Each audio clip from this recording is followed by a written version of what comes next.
Right now, our schools are in crisis, and we're going to hear a lot about that in this first panel. And how did this happen? In 1993, Robert Jackson, who's going to be with us shortly, as a parent in New York City, sued New York State for not complying with their constitutional obligation to educate our children. That took 14 years, and finally in 2007, the state made a commitment to fund our schools fairly and equitably. $5.5 billion in classroom funding over 4 years, primarily targeted to high-need schools, with a fair formula to distribute the money. That was a huge victory. Many of us were involved in celebrating and fighting for that. And that's still an important victory, even though it's basically been taken away. Because in 2 years, 2010 to 2011, the state cut all the funds that had been provided. $2.7 billion were cut. Those funds had provided a lot of great programs in schools all over the state. Last year, after 2 years of devastating cuts, we saw a restoration, 4%, about $800 million, and it's a lot of, oh, isn't that just great? It's a lot better than cuts, but it's not enough to keep up with the inflationary cost in schools. So as a result, with that 4% increase or restoration last year, we saw more classroom cuts. Another 5,000 teachers were lost from our schools. And this year's budget proposes roughly the same, $889 million. So once again, we can predict what will happen if the legislature does not add more funding. That will be more cuts. Now this is not just about money.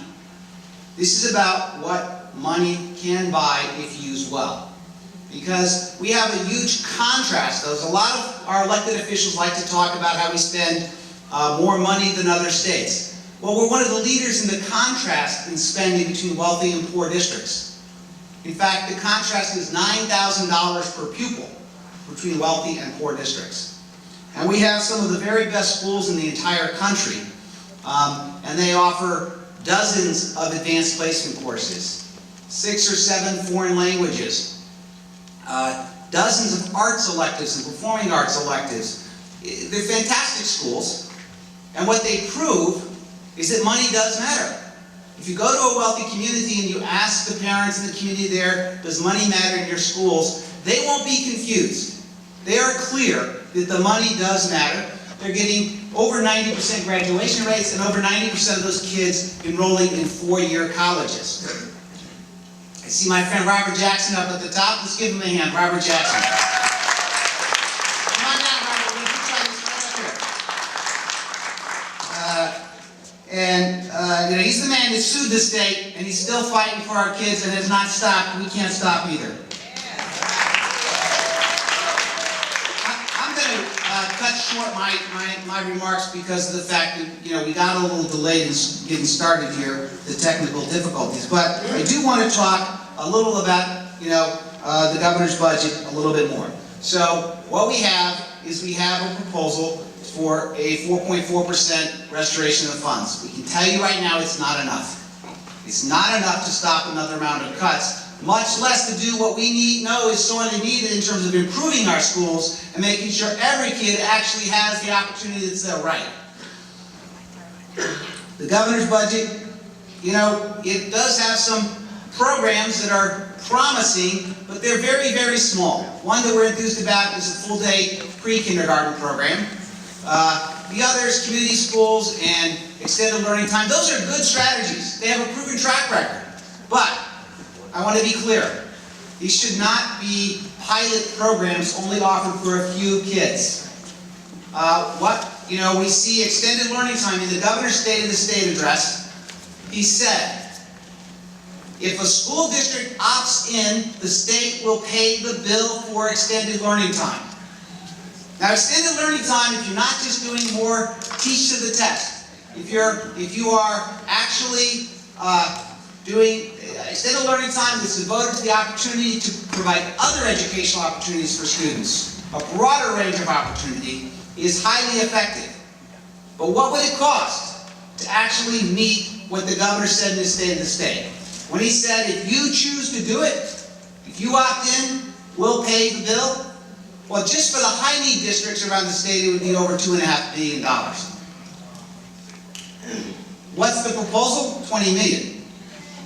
It's a big contrast between 20 million and 2.5 billion, okay? If we were back on track and acknowledging that money does matter and acknowledging that our schools, the cuts have actually hurt the educational opportunity for our children, we got beyond the denial and the evasion, then we could have a real conversation. Today is about having that conversation, and when you leave here, we're going to leave you with some action steps you can take to impact the state budget. So, again, I want to welcome all of you from coming all over the state. We got folks from Buffalo here? Yeah. They're on the way. Buffalo just coming in the door. We got folks from Syracuse and Rochester here? Yeah. We got folks from Binghamton here? We got folks from, folks from Long Island. We got Carol Burris who came, but most of us were able to make it up. We got folks from New York City? We got folks from the Capital District? Okay? We got folks from other parts of the state as well? All right. So, all together, we are New York, and we can make the difference. So I'm going to introduce the facilitator or moderator of this panel and let her introduce the other participants. Dr. Carol Burris is the principal of Southside High School and Rockville Center. Thank you so much for hosting this today, Carol. Thank you. Thank you very much. Good morning, everyone. I don't know if any of you had a chance to read the op-ed in the New York Times a couple of days ago about the schools in Union City, New Jersey. Go ahead and dig a little bit deeper. I did. I took a look. I went to their website. I looked at their program. Guess what they had? Preschool for every 3-year-old and every 4-year-old. They have after-school programs that are funded. They have summer programs that are funded, weekend programs that are funded. Now, it's not all about funding. Everybody gets that. But you can't even begin to start unless you have sufficient funding. I know that because at least now, before the tax cap has really hit us, I have a well-funded high school. So for my 16% of my students that receive free and reduced price lunch, we are able to do amazing things. Free social workers, 2 psychologists. And we're able to make a difference, and that's how we get results. And that, in many ways, is what this panel today is about, what we need to get results. Our first panelist is Robert Jackson, New York City Common Council member, chair of the Education Committee, and the chief plaintiff in the Campaign for Fiscal Equity lawsuit. Mr. Jackson walked from New York City to Albany to support fair funding for schools.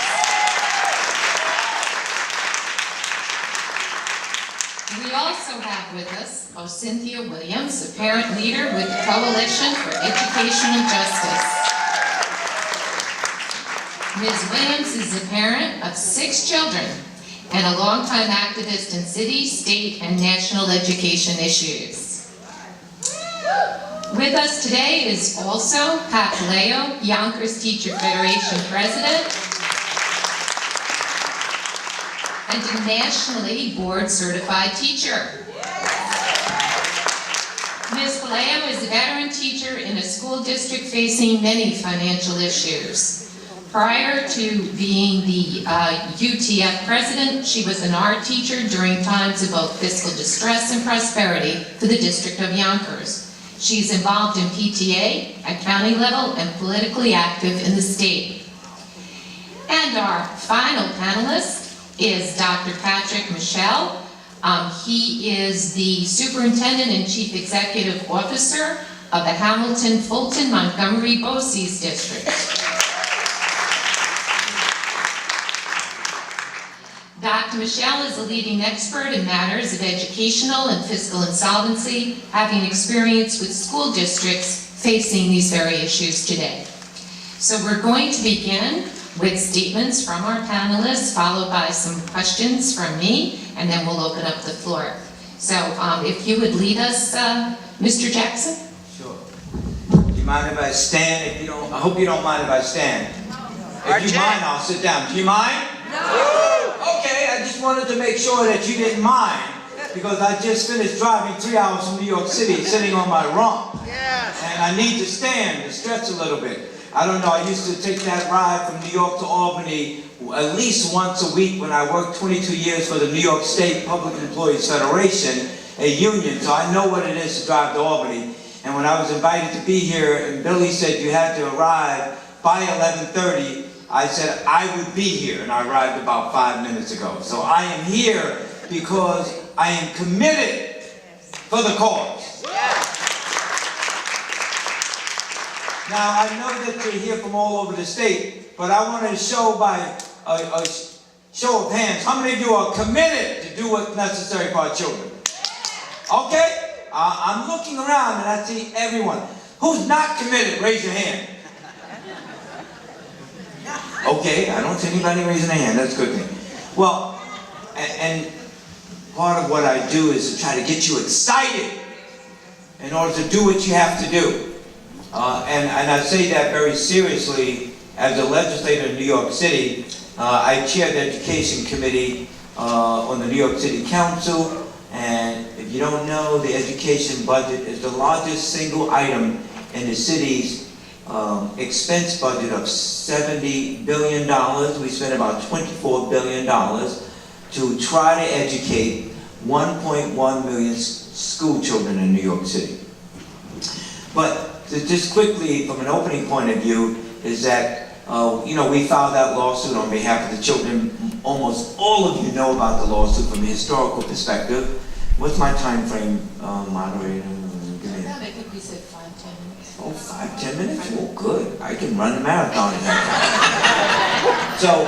So let me just give you a little history if you don't know. How many of you know the story of CFE? Raise your hand.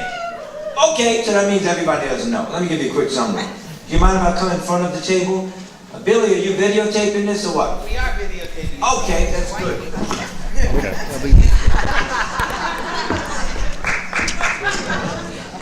That's good, because one thing if you know about me, I don't fit the mold.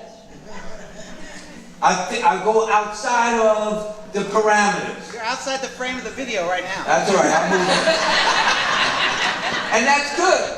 You know why that's good, Billy? Because it shows people that we're not scripted all the time. Huh? And you have to be flexible. You have to be flexible because you know one thing? They will try to make you stay in one little line in order for them to do what they need to do to keep us in our place. And one of the things I'm not going to do is I'm not going to be in my place when it comes to fighting for our kids. And I've said, somebody asked me, how many kids do you have in school?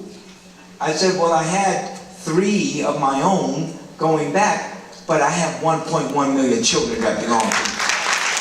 And those are my children, and I'm going to fight for them. So the Campaign for Fiscal Equity started way back around, if you go to Wikipedia, if you go to the CFE website, it would say that the Campaign for Fiscal Equity started in 1993. No, it didn't start in 93. It started in about 1991. In 93, we filed a lawsuit, and it took 2 years to prepare to file the lawsuit.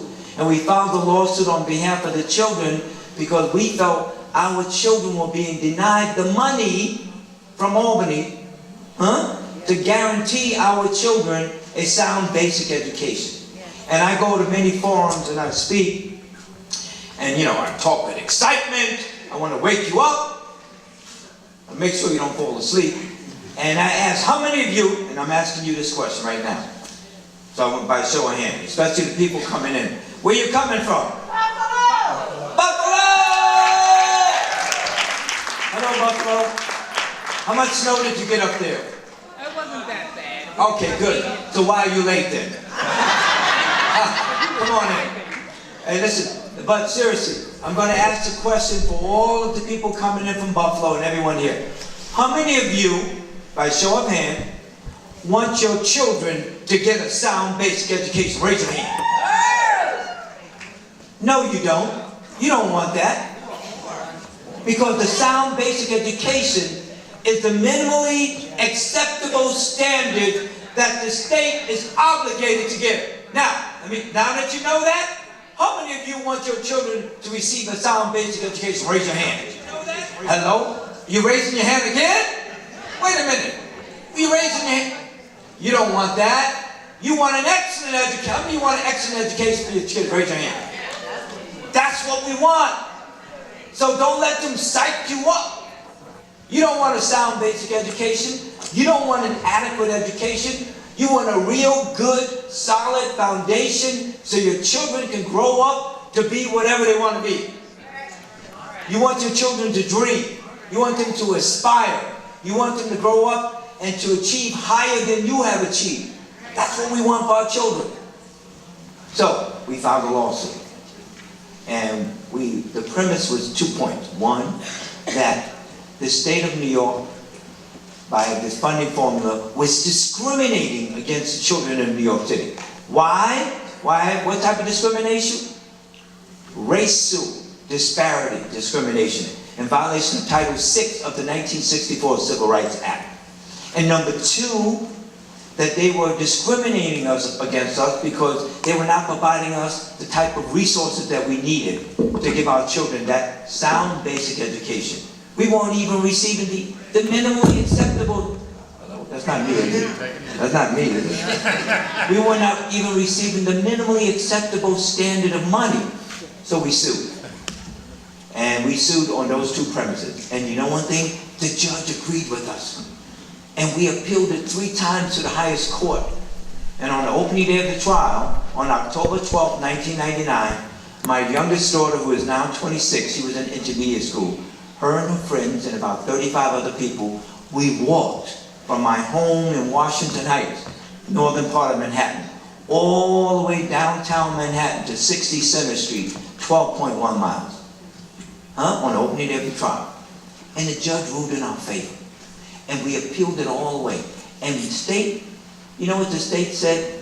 The state is only obligated to give the children of New York City equal to 6th grade in math and 8th and 9th grade in reading. That's That it. ain't right.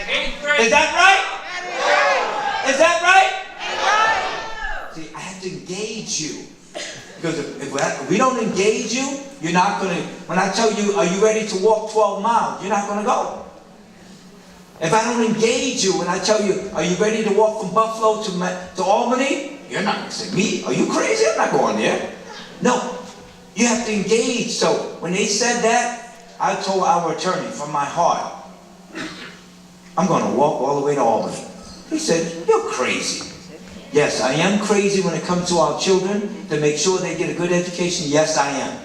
And so when that court said that, from May 1st of 1993 to May 8th, we walked 150 miles.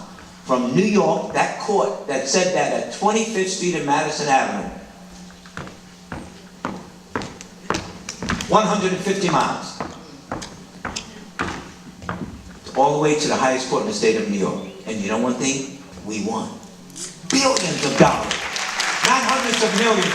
Billions of dollars. So when somebody tells you that you can't win, you tell them, yes, we can. Now, you know who said, yes, we can in 2008, right? Who? Thank you. Okay, he said it. But you know one thing? If you don't believe in it, it will never happen. If you don't believe in your heart and in your mind, forget about it. That's Marty Markowitz, the borough president of Brooklyn. Forget about it. No, seriously, you have to believe, truly believe. And if you want the best for your children, then you have to be ready to fight for it. So let me sit down right now. I'm going to ask you this question. Are you ready to fight for your children? And the students here, your students, if you're a student in here, high school, raise your hand. Okay, I asked you a question. Are you ready to fight for your education? Okay, good. How many of you want to go to college? Raise your hand. Good. Okay, excellent. Okay, because if you truly want a good education, it's not going to be handed to you. You have to work for it. You got to be willing to walk the distance and be ready to fight. Not physically fight, but fight from an administrative point of view, understanding the law, the rules and regulations that govern the state of New York, and if necessary, to change the laws. And that's why I'm a legislator in the City Council of New York, fighting for change, fighting to ensure that all of you do not receive a sound basic education, not an adequate education, but an excellent education. Thank you very much.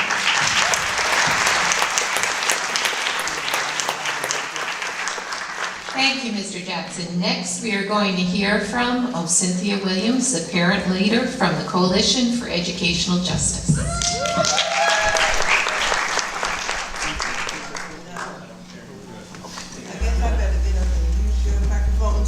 It's up to you. But you guys, that's not working? No, it's not working. All right, so why don't you use the other one? We have to be flexible. Thank you. Good morning again, everybody. I was listening to Robert Jackson here, the Honorable Robert Jackson, and got really excited about, why we're here. And to know that there are programs, there are things out there in the realm of education that will provide our kids with the kind of education that they not only need, but that they deserve. And so again, my name is Cynthia Williams. I'm coming from the Bronx, New York. I'm a parent leader with the Coalition for Educational Justice and an organizer with the United Parents of Highbridge up in Highbridge, the Bronx. And for years, been a parent advocate fighting for justice. I have 6 children of my own, like was said in the introduction. And working with the Coalition for Educational Justice, we are a group of parents who really want to do the best kind of campaign we can that will bring about great policies for our children. And a couple of years back, we were doing the research and came upon expanded learning time. And we went and we talked about this in the communities that we serve. We talked about it amongst each other. We did the research and found that it's one of the best programs that schools can have to really prepare kids for educational justice in the 21st century. And we called our campaign, Our Kids Need College Prep, Not Just Test Prep. Our kids will not make it being prepared to take a test. That just will not work for our children. They need to be prepared for college. Let me ask you guys a question. How many of you know how old our school design is? The system school design. The design of the school is 100 years old or more. The system that we have now was designed when children left school early to go do farming or to go work in a factory. And we know that is not something that kids do these days. It will not work for them. Farming there's still some farming upstate, but it's completely different than what it used to be a long time ago. So children just have a lot of extra time on their hands. And the reason I bring that up is because when we did our research, we found out that expanded learning time is the way to go. And a lot of people would say, well, why should my kid be in these schools longer than the time they're there from 8 until 2:30 now? Why would we want our kids to have more of the same? And that was a question that we were was put forth to us as many times as we went out and tried to talk about this campaign. But the difference in the expanded learning time or the key to a successful program is that the school day have to be redesigned. It has to be totally redesigned and provide at least an additional 30% more to the day and year of schooling. And what we found that many of the traditional charter schools, many of the schools in the more affluent neighborhoods are using expanded learning time. This allows enough time in the day for children to get the well-rounded education that they need. It gives time for arts. It gives time for sports. It gives time for a rigorous curriculum that they will need to be successful and prepared for the 21st century. It would provide schools with the option to participate. But I was looking at that, and I don't think our schools in low-income communities need an option to participate. Schools in low-income communities need the resources, and it should be that they are able to participate, that should be the norm, that they're participating in that, and that they're having the resources to make sure it's a successful program. It will allow for the launch of summer academies. Kids often lose the skills that they gain over the summer. They learn stuff during the school year, then the summer coming, they're out, school is out, they're on vacation, they're on lots of other places, and they do not retain what they've learned. And when you launch summer academies, especially for those grades who are going from transitioning from elementary to middle school or middle to high, or even from high school to college, because when you have programs in place to support what they've learned through the year, and you make it where it's engaging for young people, then they retain more and they're learning more. It should be organized by school-based committees of teachers, and listen to this, teachers, parents, students, school staff, and community-based organizations. All of these people should play a role in designing what that school day looked like.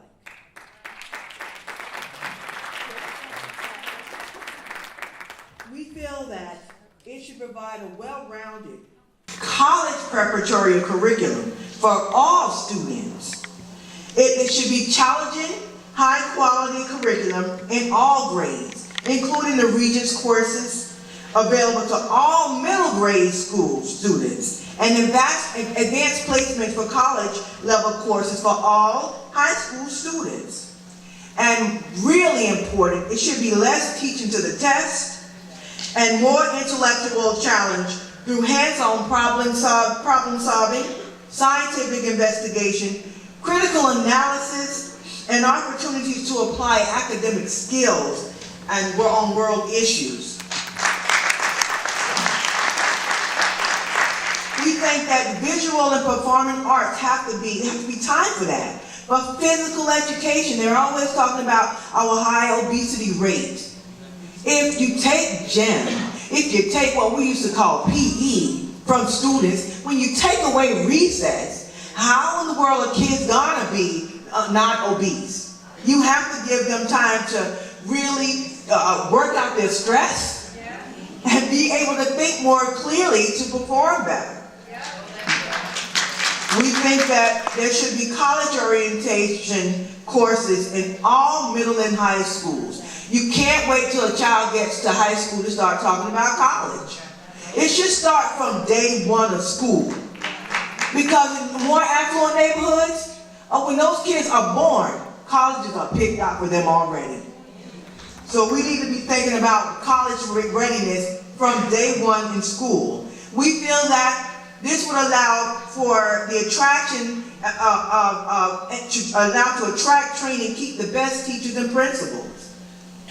There should be daily common planning time for teachers in the same grade and subject to create a curriculum that solves problems, analyze student data, and strategize supports for struggling students. We feel that this should provide strong, comprehensive support for every child. We all know in the communities that we come from, kids come with an array of issues. They come to school, they want to learn, but some kids come to school hungry. Some kids come to school that they can't see. Parents don't know because oftentimes they don't have the resources to take little Johnny to get an eye exam. They won't know that his ear may be bothering him. He has a middle ear infection. You know, there are lots of things that they come with social and emotional supports that really determines how well they are learning in school. So strong, comprehensive supports for every child should be provided. It should also be organized in an early warning system that concentrates resources in critical years like the 9th grade. Identify struggling students immediately, not at the end of the school year when the teacher says, or your guidance counselor says, well, Johnny needs this many credits to move on to the next grade. That should be, an early warning system should be set up in the very beginning of the school year. And more important, was very important for me, parents need to be put back in public education because we have been removed. Not only parents, students, teachers, we don't have a say in what goes on in our public schools, and that needs to change immediately. When you redesign the school day to provide these kinds of opportunities for parents to be actively involved in learning, you will see a difference, a huge difference. And this would allow for high quality translation and interpretation. A lot of times parents want to be involved, but they walk into a school and there's no one there to translate their language if they don't speak English. That has to come to an end. Adults education courses could be offered. A lot of parents come to the school and some of them don't have GEDs. They might be embarrassed to say that. But if the opportunity is there for them in the school throughout the day or on a Saturday or in the summer, believe me, they'll take advantage of that. And college tours need to be offered for parents and their students. People need to know now, parents need to understand that when, I'm going to say Maria this time, when Maria comes to you and say, Mom, I need to apply for college, parents need to understand that they will need to see their income tax returns. They'll need to see that 1040, and that they're not trying to intrude in your life, but in order for your child to get the help, the financial aid that they'll need to go to college, you have to show this. So when we came up with this campaign, we really felt that this was a great way making sure that a child gets a high quality education that is preparing them for college and not just test prep. Now you'll hear, well, who's going to pay for this? Who's going to pay for it? Well, the state have to pay for it. Our kids deserve this. Is not something that we just asking, oh, it will be nice. No, it's absolutely necessary because the kids have been failed. Our kids have been failed for too long. And that's why I know all of us are here to tell the governor, to tell the state, give us our CFE money back. Give it back to the school. That's what it's for. It's for high quality programs to make sure that our kids are getting what they need. So I'm going to stop there and we'll wait for questions to come about. But I'm really, really passionate about this. And I know that people, the policymakers know what works. And we better demand that they put in what works for our children. Thank you. Thank you. Thank you very much, Ms. Williams. Our third speaker is Ms. Leo, Yonkers Teachers Federation President. This is fine. I also spent a lot of time sitting as I came up today, so I'd be happy to stand. I have a tendency to stand in my classroom most of the time, so I appreciate this. It's hard to follow the last two speakers. I can say from a teacher's perspective, thank you. Thank every parent. Thank every student that showed up today. Because sometimes we feel that we are alone. We really do. There's a lot of teacher bashing going on, and it's not constructive. We all know that it doesn't help to tell your child that they're not good or they're not this or they're not that. We need to build people up. We need to provide an environment where people want to be, people can be loving. Because let's face it, I will say one of the superintendents I've had in my experience made the most important statement I think I've had as an educator. They said, our parents are giving us their treasure. They are giving us their children.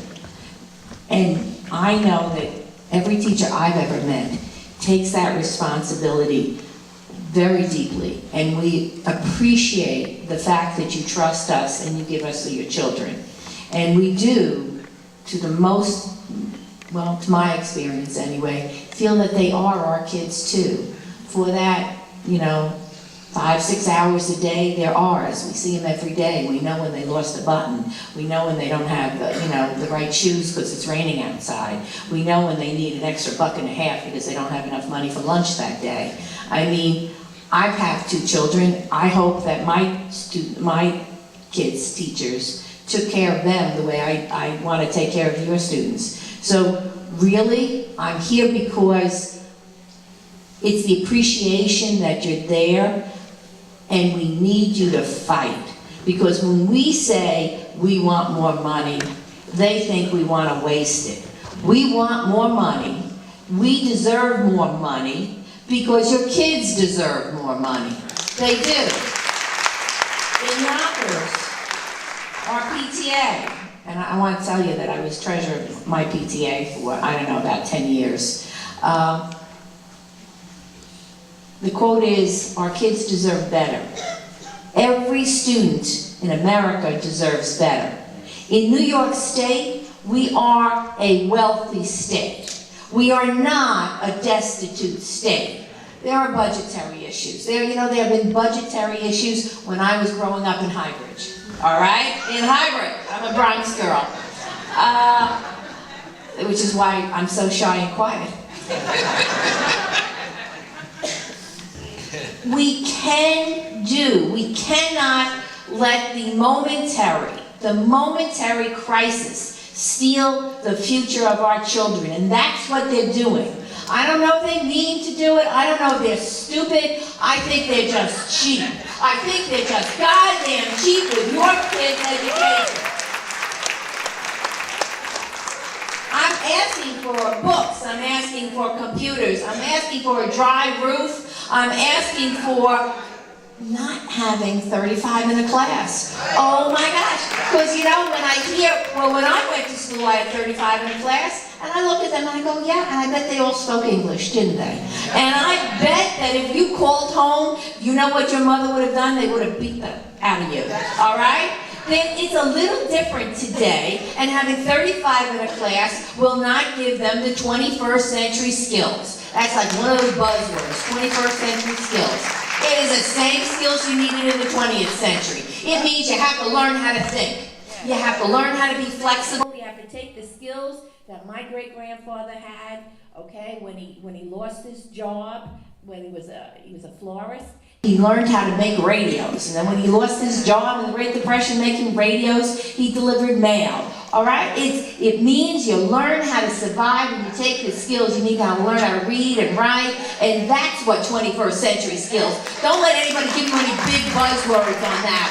All right? They have to learn how to think. That means they have to be challenged. That means I can tell you, I have no problem with a longer school day. I simply put a but. But don't make it filled with more study halls. My job here today, my story that I bring to the table is that in Yonkers, we are the canary in the minefield, in the coal mines, all right? And we're dying. The bird is not singing in Yonkers anymore, all right? I can tell you that we had a desegregation case, which was won because there wasn't equity in our schools. And then they sued the state because there wasn't equity in the funding, and we won. Unfortunately, I wasn't on the team that negotiated the settlement because we'd still be getting funds. The funds dried up. And I can tell you we no longer have librarians or libraries in our elementary schools. That can't be good. I'm sorry. That can't be good. That can't be a quality education if you don't have a librarian for your first grader and your second grader. Right? We no longer have full-time pre-K. And on the data, they love data. The people in this town, they love data. I can tell you that the data shows that our students do 10 points higher on their state test. 10 points. A real movement if they've had pre-kindergarten. They need it. It's a requirement. It's a requirement to succeed. I look and I see faces of parents who want their children to do better. There's nothing, right? That's been the way it is since we walked out of the caves together. All right? We want our children to do better. They're not going to do better. They're not going to compete in the global economy if we don't give them the skills. It's us, the adults. We're responsible. It is our responsibility to make sure that the people that we elect fully understand that we want our kids educated. Now, I'm pointing to this poor man. Just met this poor man. He walked, from New York City to Albany. He's not the one that we have to say this to. We have to say it, and we have to say it often to our elected leaders. And we have to say it often to the man at the top, because the man at the top had a quality education. The man at the top, children had quality education. And I don't begrudge him that. I just want my students to have a quality education. All right? I don't need new carpeting. I don't need a lot of things in life. But I do need to have enough staff. We have seen nothing but increases in the population, student population in Yonkers in, say, the last 10 years. I can tell you that we had 2,300 teachers about 1995. We are down to 1,700 teachers. No librarians, really. I mean, even our high schools only have part-time librarians. So much for putting computer labs in the library, but there's nobody there to turn them on. We do not have guidance. We had 75 guidance counselors. We now have 15. We have social workers. We had about 25, 30. It would change. We have 5. We've just, through a contract I negotiated, insisted that we bring some back. So the teachers paid for the return of 5 social workers. They paid for the return of another 5 psychologists. There are 40,000 people that work in Yonkers public schools, attend school. All right? And I say to people, do you think on any given day somebody's not having a bad day? You think that somebody's not heartbroken because their boyfriend broke up with them? You think someone's father or mother didn't unfortunately get killed or wound up in the hands of the law? There are things that happen and they're not being addressed. We had a suicide last year. All right? It was the fear that the social workers, the psychologists, the guidance counselors had. They would call and they would cry. I'm telling you, we're in terrible shape. We do not have art. We do not have music. Not the way we used to. I was the art teacher.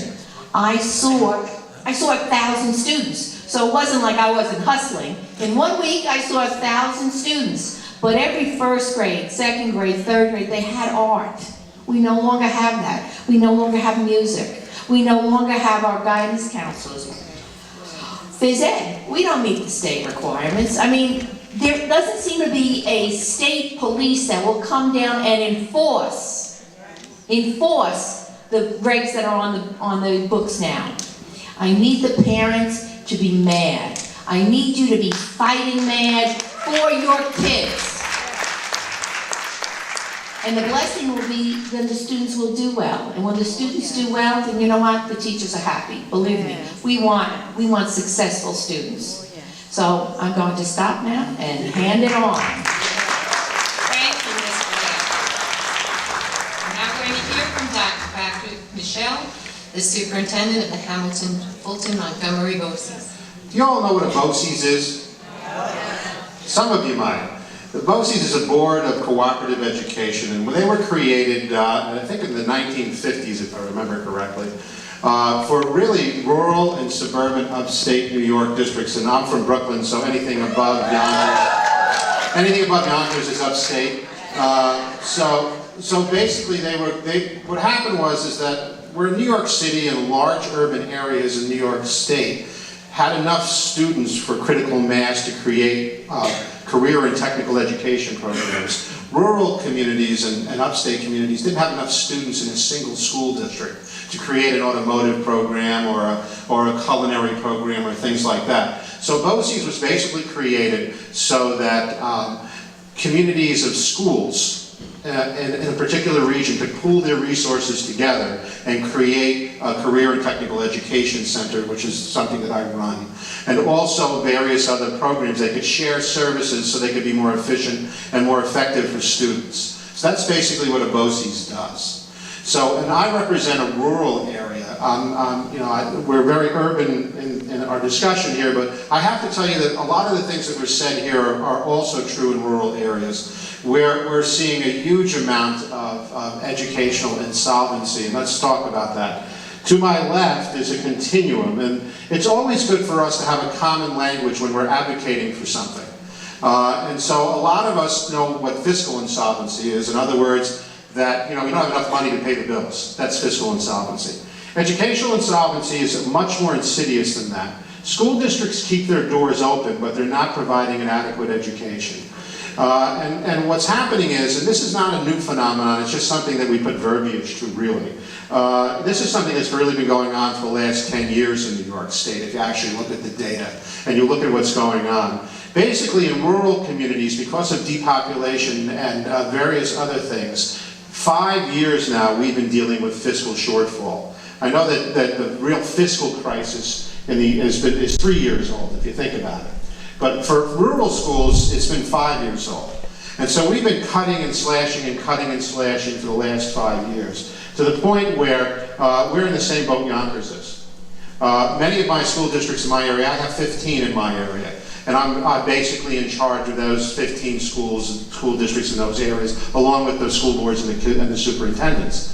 And basically what we're looking at is we don't have phys ed programs anymore that meet the standard. We don't have a lot of, our music and arts programs have been devastated.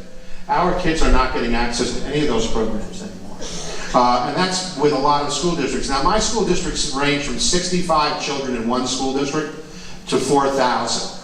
So just kind of give you an idea of what we deal with. And so we actually have one school district, Edinburgh, it's called, that has 65 children in it, literally. And we have Amsterdam, which is our largest school district in our region, which has 4,000 children.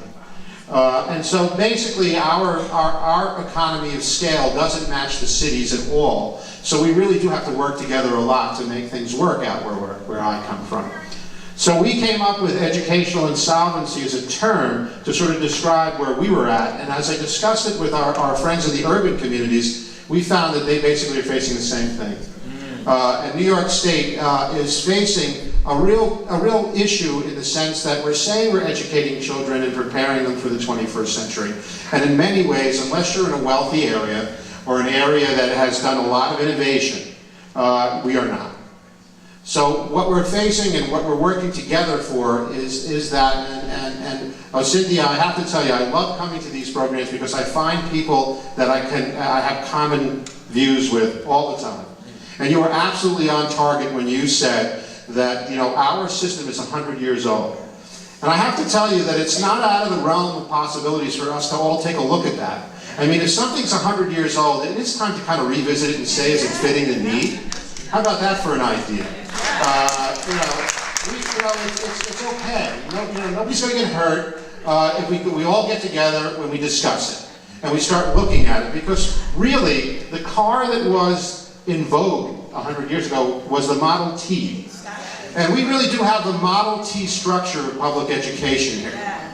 And we wonder why it's not addressing the needs of all children. And all we try to do is put new parts on this Model T. We put a turbo on it. We put all kinds of things on it, and it doesn't work. The car starts to shake apart, or it becomes so expensive to keep on the road. I don't know if anybody here is a classic car collector, but if you want to keep an old car on the road, it is much more expensive than it is to keep a new car on the road. And so we're really stuck with a couple of things here. We all know that the system that we have right now isn't producing what we want. But the frustration is that instead of dealing with the problem, we blame teachers, or we blame administrators, or we don't have the courage to look at the system as a whole and begin to take it apart and say, this isn't working anymore. So let's sit down and let's discuss amongst ourselves, and I mean bring teachers to the table, bring parents to the table, bring administrators to the table, bring the legislature to the table, bring everybody to the table and just say, look, this isn't working anymore. How do we redesign it so we get the best product possible for our kids? And so that's really what it comes down to. So when we're talking about educational insolvency, we're talking about a system that cannot sustain itself. And when we try to sustain a system, you either got to give it money, because frankly that's what it needs, or you have to redesign it so you don't need to give it that level of money anymore, but you still get the same product, if not a higher product. And the problem with us is that the conversation has nothing to do with that. The conversation is all about, this system doesn't work, but we are unwilling to change the system, but we don't want to give it money. So either you have to fully fund the system you have, and you have to do it right, or you have to have the courage to get together and to change the system and have that discussion. And until we do that, we're just spinning our wheels. Still using that old car analogy. However, we are spinning our wheels. We can sit here and we can have a good prayer meeting, and I love that, where we can all amen each other. Amen. Thank you.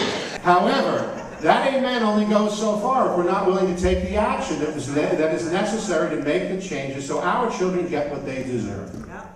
And so let's start thinking along those lines as well. And with that, since I just got the hook, I will pass the mic over to Carol, and she can start her discussion. Hopefully we can have questions from you all. Thank you. Thank you very much. I'm just going to ask questions, but we don't have that much time left, and I have a feeling that the questions you have are probably more interesting than mine. So is there anybody who would like to come forward and ask a question of any or all of our panelists? Come on down. Come on down, young lady. If you want to ask a question, Chad, why don't we just have people come down front? Come on down front so I can see you. There you go. If you could just give us your name and where you're from. My name is Antoinette Stone, and I'm from Brooklyn. And I just have a question about, what do you do about the parents that are working and can't make it to these meetings and want their children to do good, but they're not able to have that voice? Okay.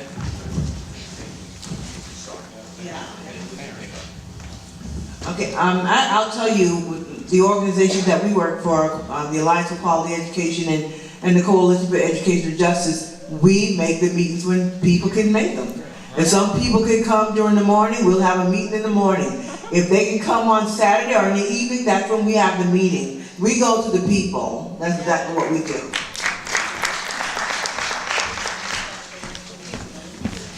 So, can I also respond? Absolutely. So, one of the things that I've encouraged Parents Association and PTAs, as far as communication, you clearly have to reach out as PA officers and Parents Association and PTAs. You have to reach out and communicate with everyone in order to get their home address, their phone number, their email at home, their email at work. Because people cannot, if they're working 1 or 2 jobs, they cannot make an evening meeting at 6:30 or whatever at the school. So what you want to do is the notices, you say, is it all right to email at your home? Is it okay to email at work? So that people are aware, where the meetings are. And also give their input by email. And then to summarize that, so at least they're staying involved where they can. That's very, very important. And I don't believe that everyone, Parents Association or PTAs, have already have their listserv up of their parents in order to communicate effectively.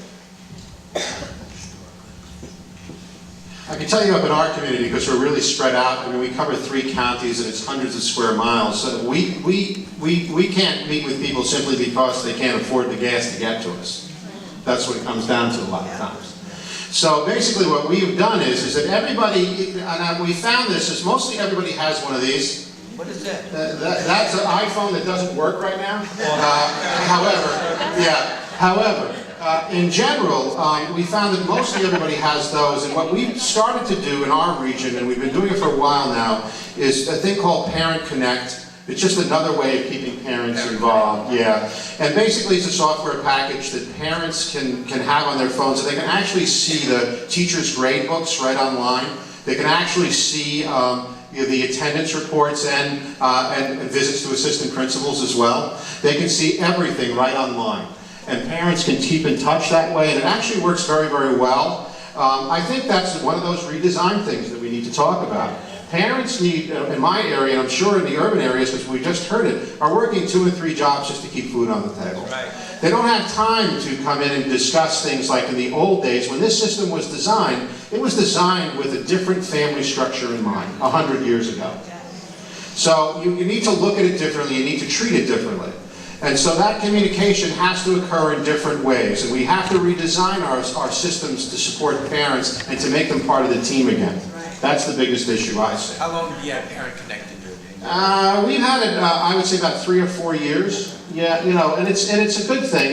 You can get it through any student management software package. Okay. You can get something like that. And you want your teachers have to have electronic grade books, and that's something that you have to push your teachers to do.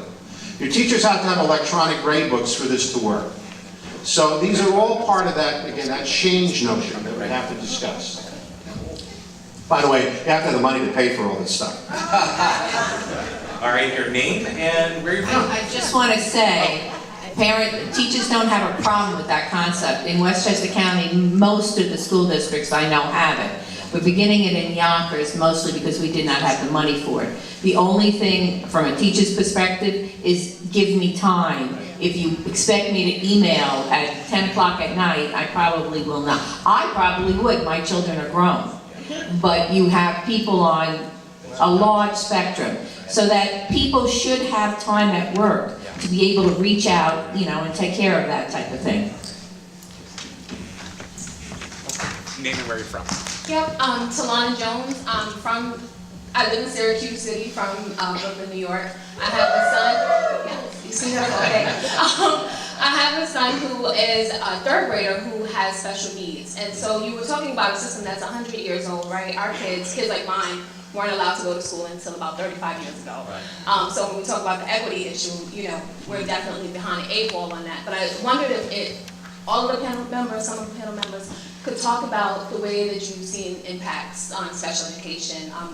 Our students are general education students first, but I'm sure lots of the services have been impacted in your different areas, if anybody could. Since I'm holding the microphone, I'm going to say they're being robbed. They're simply being robbed. That's one of the first places that gets cut is special education. We will say it's the arts, and as an art teacher that breaks my heart, but I know that special education, we're out of compliance. My superintendent has said we're out of compliance. Sure, clearly, but I disagree with you. General education students are not first. All students are first. Oh, no, I said my son is a general ed student first. So Oh, okay. Because yes. Every child, no matter who it is, has a special need. Doesn't matter who you are. And the needs must be addressed. But first, you have to identify what the needs are in order to do that. Assessment is clearly appropriate. And what's happening overall, when you're cutting back with funding, you're cutting back with psychologists, you're cutting back with social workers, you're cutting back on specialized OT, PT, all of the areas. And you know one thing? Those areas are expensive, and appropriately so, because you're dealing with experts that have gone to school to learn the skills that are necessary to help our children. And just what was it, Friday, we had a hearing in New York City on the cost of public transportation in our schools. We spend in New York City $1.1 billion to transport 150,000 students every single year. And the city of New York, yeah, you say wow, right? That's a wow. That's wow. And the city of New York was saying that it costs over $7,000 to bus an average student in New York City, whereas in LA it's about $3,500. But what they did not say, which we brought out at the hearing, the cost factor to bus a general education student is the same in New York as it is across the country, about $2,600. You know how much our staff, city council, said it costs on the average to bus children with special needs? $15,000 a year. Now, you know how much the Department of Education? They agreed with us that the numbers for general ed around $2,800. Okay, that's about the same. But they said the cost to bus a child with special needs is about $13,000 something. And we said $15,000. So the biggest cost overall is busing children with special needs because they have special needs. And that's why you have a matron on the bus in order to know what their needs are, that taking, what do you call it, CPR and other courses just in case our children need help. So the cost, okay, of educating our children on identifying what their needs are as far as in the classroom or out of the classroom is very, very important today to ensure that every child receives a quality education. We have only 4 minutes left. That's so it? Probably I guess 2 more questions. So, and we have to be short what I answer. One or two, yeah. Yeah, okay. Short, Sherry, short. Sherry Burns from Buffalo, New York. Yeah, short, I heard it. We're very happy to have 45 people here today from Buffalo who got on the front. About 25 of those are young people, and for many it's their first conference here. So we're very, very proud to be in the house. My question is this, and this is a structural one. The name of our conference is Averting Educational Crisis. I would submit to you, avert is way, way gone. We are in crisis as far as I'm concerned. On our bus today, we have very few people who are from our first-rank suburbs or our rural area. This is a problem for me, and I would like to hear how any of you may have addressed the need for our solidarity. I have friends from first-rank suburbs who said, they're not talking about testing. I'm like, testing is all over this, you gotta come. And not recognizing that we have a common fate in our hands right now, and that we have to work together. Everybody on the bus, stand up.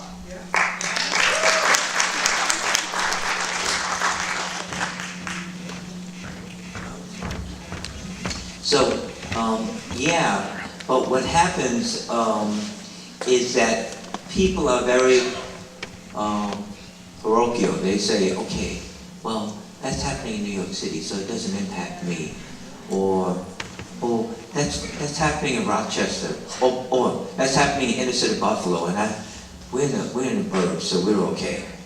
But understanding that the governor put a cap on education spending all over the state.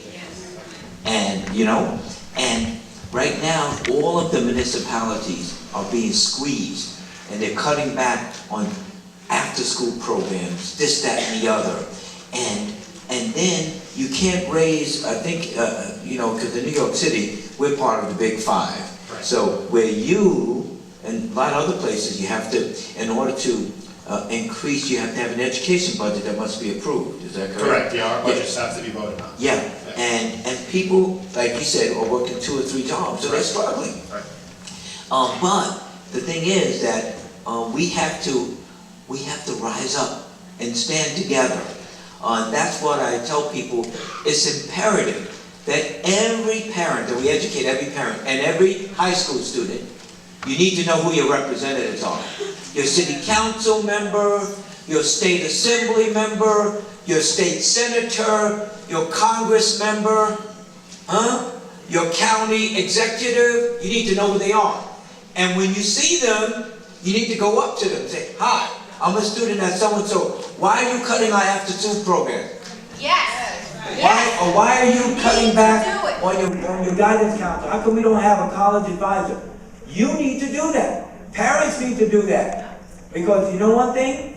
Unless they feel the heat, they're not going to, in my opinion, stand up and fight those that want to cut the budget. Amen. And that's extremely important. No, and I just want to say that this is about all of our children, and it's not just New York State. These policies that are hurting our kids are from the federal level, down to the state level, down to the city level. And that's what we need to be fighting at every level. We love our president. I love him. Oh my goodness. I just, wanted him to be the president. But his education policies suck. Excuse me. They suck. And until we do what we need to do, as a community, as people who know what our children need, this is what's we're gonna be fighting this fight 100 years from now. We have to make them change these policies that work for our children. Yeah, just one tidbit more on that. So for example, several years ago in New York City, the state used to fund about 50% of our funding. And now, 46. how much? 46. Before, you mean? Huh? The state, I'm talking about the city. Oh. They fund about 30%, and we fund about 70%. So New York City, in the past 3 years, has invested another $2 billion for education overall. But you know one thing? In our opinion, it's not enough. Some people say, you mean 24 billion is not enough? No, it's not. Your name and where you're from. Because the cost of not doing it is much higher. My name is Mildred Edie. I'm a grandmother. Mildred, come out in the light so we can see you. Get in the light. There you go. Turn around so people can see you with that red hat on. My name is Mildred Edie. I'm from Rochester, New York. I'm a mother, grandparents, and a great-grandmother. And I have 20 grands. I'm raising 7 grands, and they're in the city school district. And I would like to ask a question about Rochester City School District is facing a $50 million gap, and that means something has to be done. We are losing our art classes, our music classes, afternoon classes, and the classes are too crowded.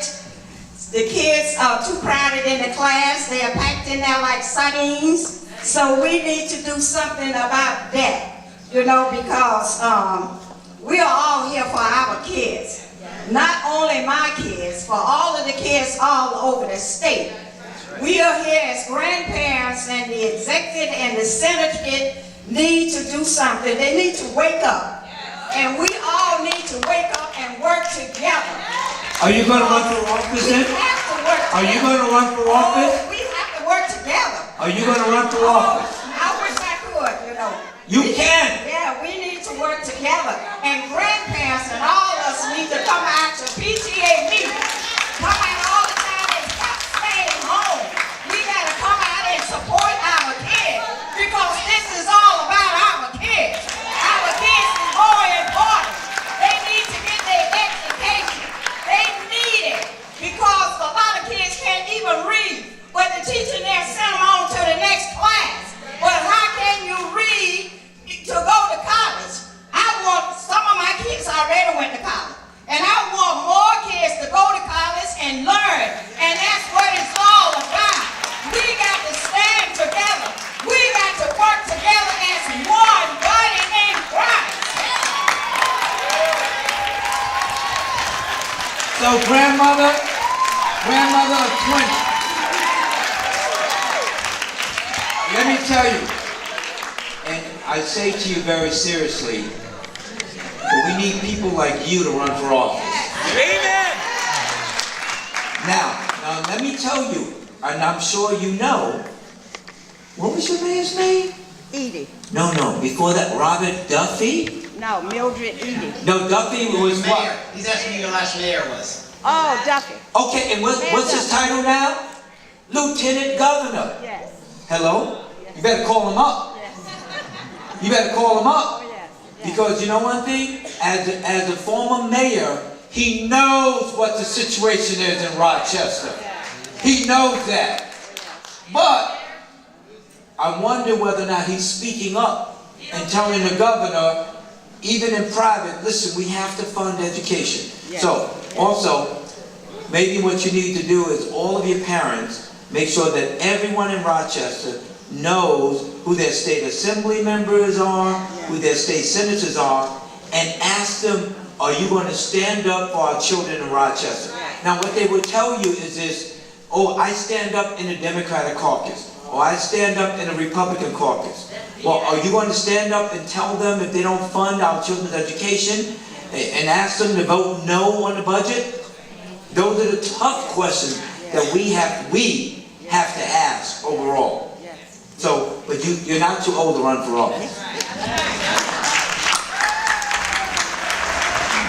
I would just ask you to remain united, because it is the small rural districts that are dying, and not just the urban districts. This is a crisis across the state, and it's that way because of the people we put in office. They have to fix it. And don't be shy. I swear, I grew up in the Bronx, a little kid. I had good teachers, I had a strong mother. Do not be shy.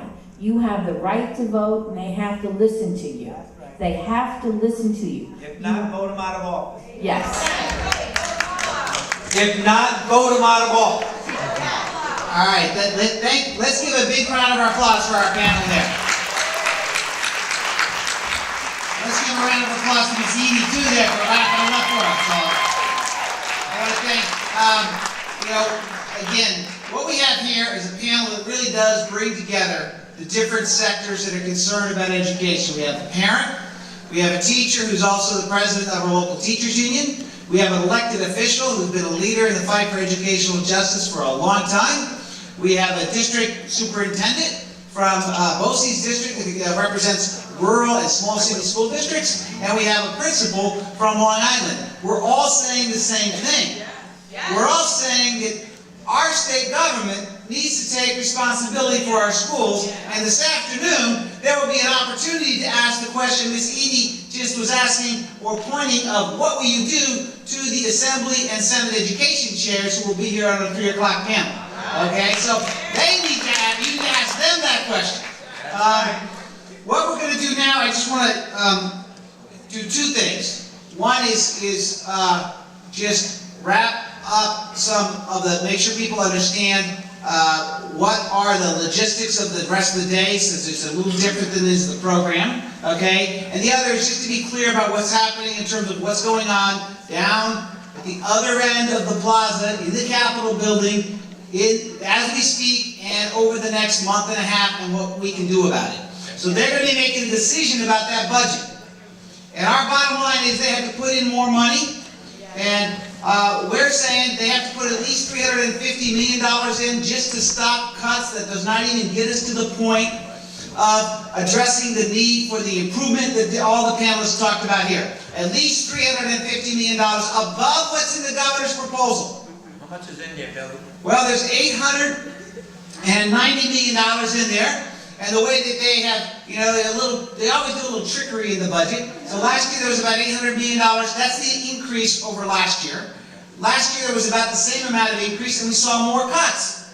So we don't have a mystery about what will happen. If we get the same increase, there'll be more cuts. Now they did a little tricky thing where they put $200 million in what they call a fiscal stabilization fund. I'm sitting there thinking, well, if our schools need a fiscal stabilization fund, they must be fiscally destabilized. So they put that $200 million in, but they didn't put it out of who's going to get that money. And the whole trick here is this. The trick is this. You go to your school district and you say, how much money we got? And they can tell you, well, this is what the budget's going to give us. And then you come down here and fight, and they just divide up the $200 million that they never did, and they say you got more now. But that's already there. They just haven't said who's going to get it. Okay? That $200 million is already there. We need more than that money. We need another $350 million to stop cuts. And you need to do your part. We all need to do our part. So one thing you can do, in your packets, there's postcards, and we have more of them out front. Everybody should take a stack of these and get everyone you know to fill them out. Our young students in our schools here, you're our future leaders. You're our leaders today, not just our future leaders. Take a bunch of these, get everyone to fill them out in your school. Ask your teachers as well as your other students. Take them home, make your parents get their friends to fill them out. And everybody can do the same. That's one thing. And we'll collect them. So, a second thing is this. In your packet, we're having a parade for public education on March 5th. We have marching bands, we're going to make some noise, okay? And we're going to bring together rural, urban, suburban, small city, large city, all together on March 5th to really make a ruckus that our schools are a priority and need to be a priority for the state. So we need you to get on the bus, on more buses, and come back and make your voice heard here in Albany. And one other thing we need you to do is we need you to come make lobby visits with your local elected officials, your state assembly, the state senators. And so those are all things you can do. There's one last thing you can do. Our friend Robert Jackson has started a sign-on letter for local elected officials, school board members, city council members, county legislators, mayors. They can sign on, demand that the state does right by their local communities. So we'll get that letter out through all the organizers. If you want to get any of this information, you can talk to Maria or anyone else. So those are the things that we can do.